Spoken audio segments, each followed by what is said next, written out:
டெல்லியில் நிகழ்ந்துள்ள கார் வெடிப்பு சம்பவத்திற்கான காரணம் குறித்து விரிவான விசாரணைக்கு உத்தரவிடப்பட்டுள்ளதாக ஒன்றிய உள்துறை அமைச்சர் அமித் ஷா தெரிவித்துள்ளார்.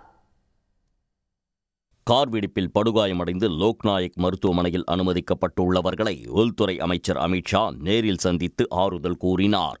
முன்னதாக மருத்துவமனையிலேயே காவல்துறை அதிகாரிகளுடன் அவர் ஆலோசனை நடத்தினார்.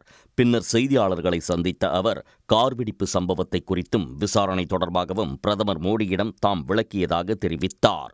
கார் வெடித்த 10 நிமிடங்களிலேயே டெல்லி குற்றப்பிரிவு போலீஸ், டெல்லி சிறப்பு பிரிவு போலீஸ், தேசிய பாதுகாப்பு படையினர் மற்றும் தேசிய புலனாய்வு முகமையினர் ஆகியோர் நிகழ்விடத்திற்கு விரைந்ததாக அமித் ஷா சுட்டிக்காட்டினார். இந்த சம்பவம் குறித்து முதற்கட்ட விசாரணை நடைபெறும் நிலையில் நிகழ்விடத்தில் மாதிரிகள் சேகரிக்கப்பட்டு தடய அறிவியல் துறையினரின் ஆய்வறிக்கை வரும் வரை உடனடியாக எதையும் கூற இயலாது என்றும் கூறினார்.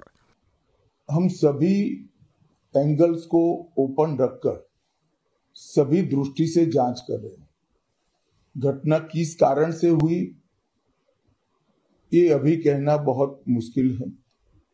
जब तक विस्फोट के स्पॉट पर से जो स्पेसिमेंस मिलेंगे, इसका जब तक एफएसएल का एनालिसिस, एनएसजी का एनालिसिस नहीं होता, इसके बारे में कुछ भी कहना दिक्कत है. मगर हम किसी भी एंगल को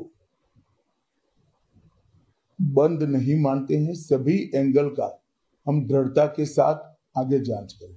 தொடர்ந்து கார் வெடிப்பு நடந்த இடத்திற்கு சென்ற அமித் ஷா அங்கு ஆய்வு செய்தார்.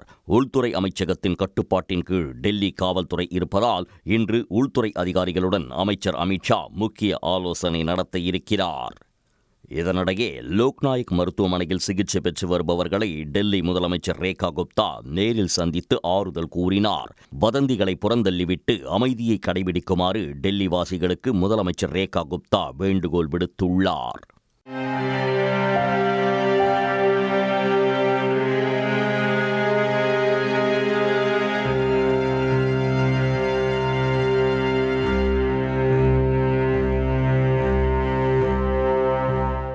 இதற்கிடையே வெடித்துச் சிதறிய ஹூண்டாய் i20 கார் ஹரியானா மாநில பதிவெண் கொண்டது என விசாரணையில் தெரிய வந்துள்ளது.